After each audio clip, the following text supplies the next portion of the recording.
एक क्वेश्चन था यहां पे कि जो चीज मैं नहीं करना चाहता हूं वो मुझसे बार बार हो रही और जो मैं चाहता हूं वो कर नहीं पा रहा हूं। पापा, how I overcome this problem? I am struggling with this situation. मैं लस्ट से, व्यभिचार से 18 साल से पीड़ित हूं। Please help me. पिछले हफ्ते आपने एक वचन सुना होगा इंटरनेट के ऊपर, जब मैंने सुनाया था कि godliness is profitable unto all things. क्यों नहीं चाहता शैतान कि आप गॉडलीनेस में रहो? क्यों नहीं चाहता शैतान कि आप पवित्रताई में रहो? उसे मालूम है जैसे ही आप गॉडलीनेस में जियोगे, आप प्रॉफिट में जियोगे और आपकी लाइफ का हर हिस्सा प्रॉफिटेबल होगा और वो फायदे में जाना शुरू होगा।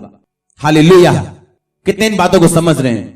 और उसने लिखा कि मैं व्यभिचार से पीड़ित हूं 18 साल से। जो नहीं करना चाहता वही कर रहा हूं, जो मैं करना चाहता हूं वो मैं कर नहीं पा रहा हूं। क्यों? क्योंकि शैतान आपको वो नहीं करने देना चाहता, क्योंकि वो जानता है कि अगर आप पवित्रताई में रहे, अगर आप बाइबल के अनुसार जिए, अगर आपने होलीनेस में आपने जीना शुरू किया, तो आपकी लाइफ सेम नहीं रहने वाली। आप हर तरफ में प्रॉफिटेबल जियोगे, तब आपकी गवाहियां बनेगी और गवाही के साथ शैतान शर्मिंदा होता है, गवाहियों के साथ दूसरों की जिंदगी में काम होता है और ये शैतान नहीं चाहता कि वो हो। हालेलुया।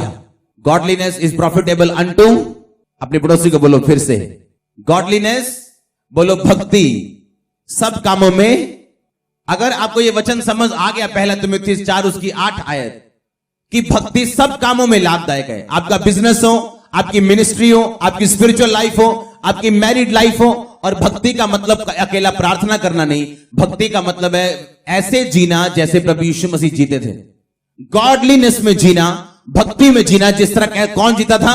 प्रभु यीशु मसीह। उसकी तरह देखना, उसकी तरह काम करना, उसकी तरह चलना, इसका मतलब आप भक्ति में जी रहे हो। और लिखा जो भक्ति में जिएंगे वो प्रॉफिटेबल होगी, उनकी जिंदगी फायदे में होगी सब तरफ।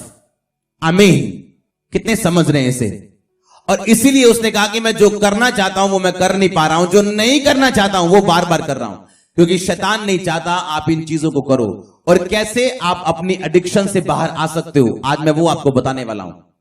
अगर आपको व्यभिचार की ताकत है, नशे की ताकत है, कोई भी ताकत आपको अगर घेरती, आप उससे बाहर आ सकते हो।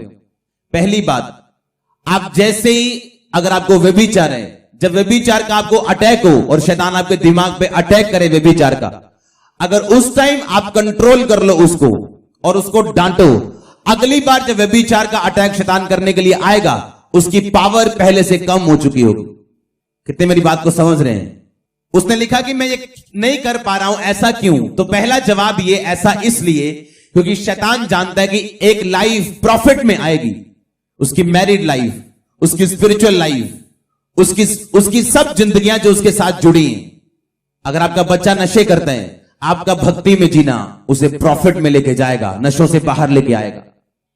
अगर आपका घर ब्रेक है, टूटा हुआ है, तो आपका भक्ति में चलना, पवित्रताई में चलना, गॉडलीनेस में चलना उस घर को फिर से जोड़ेगा। और ये गारंटी है वो घर जुड़ेगा, ये गारंटी आपकी लाइफ गवाही के साथ वापस आएगी, ये गारंटी है प्रभु के वचन से। इसीलिए शैतान नहीं चाहता, इसलिए आप जो नहीं करना चाहते वो कर रहे हो, और जो परमेश्वर चाहता आप करें वो आपसे हो नहीं रहा, क्योंकि शैतान नहीं चाहता आप प्रभु के अनुसार जिए और चले। हालेलुया। और उसने कहा कि मैं इससे बाहर कैसे आऊं? मैं 18 साल से व्यभिचार में हूं। बाहर आने का एक ही तरीका है, बाइबल में लिखा है जब तू शैतान का सामना करेगा वो तेरे सामने से भाग जाएगा। सामना करने का एक तरीका है, जब शैतान का अटैक आप पे हो, अगर आप व्यभिचार का अटैक होता है या नशे का अटैक होता है या गुस्से का अटैक होता है या किसी भी चीज का अटैक होता है, उस टाइम आपने कंट्रोल करना है उसे। आप जब कंट्रोल करना एक बार सीख गए और आपने शैतान को डांटा, सेकंड टाइम उसकी ताकत कम होगी, आपने फिर कंट्रोल किया, थर्ड टाइम उसकी ताकत कम होगी, फोर्थ टाइम उसकी ताकत कम होगी। आप 10 बार में जीतना सीख जाओगे और आप जीतोगे यीशु मसीह के नाम में। और सेम शैतान है, जब शैतान लोगों पे अटैक करता है वो क्या करता है? वो झूठ के साथ अटैक करते हैं। अगर क्रिश्चियन है, परमेश्वर के भवन में आते हैं, बाइबल पढ़ते हैं, रोजे रखते हैं, फिर भी शैतान उसको ये बताने की कोशिश करता है मैं तेरे अंदर हूं, मैं तेरे अंदर हूं, मैं बहुत भारा हूं, मैं बड़ा हूं, मैं 18 साल से 20 साल तेरे पीछे हूं, तुझे मुझे फलाने बाबे ने भेजा, मैं जाऊंगा नहीं। और अगर वो शैतान पे कब्जा करना सीख जाए, जब एक बार शैतान ने उस पर अटैक किया, वो खेलने के लिए मना करे और डांटे उसको अपने अंदर से कि मैं नहीं खेलूंगा, मैं शैतान तुझे डांटता हूं, मैं तुझे निकालता हूं, second time, third time, fourth time आप शैतान को जाता हुआ और शर्मिंदा होता हुआ देखोगे। लेकिन अगर आप शैतान के सामने सरेंडर कर दोगे, कि अगर उसने जो भी आपको बोला आपने सरेंडर कर दिया, उसने व्यभिचार के लिए आप बोला, आपको एकदम से दिमाग पे व्यभिचार छाया आप पे और आपने अपनी बॉडी को सरेंडर कर दिया उसके सामने, आप कभी छूट नहीं पाओगे।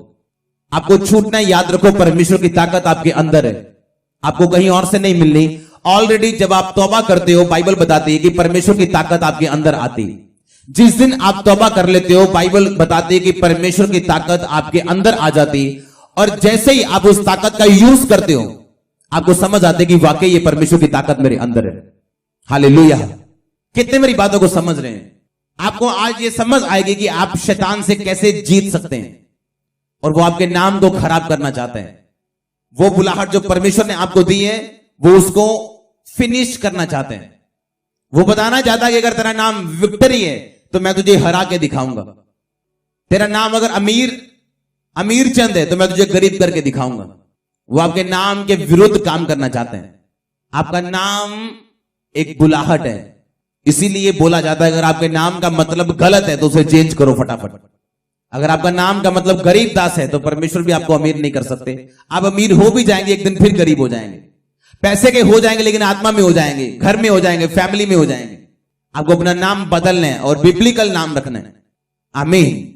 ये कन्वर्जन नहीं। अगर आपका नाम, आप हिंदू घराने से और आपका नाम अभिषेक है तो आपका नाम पहले से सही है। आपका नाम आशीष है, आपका नाम पहले से सही है।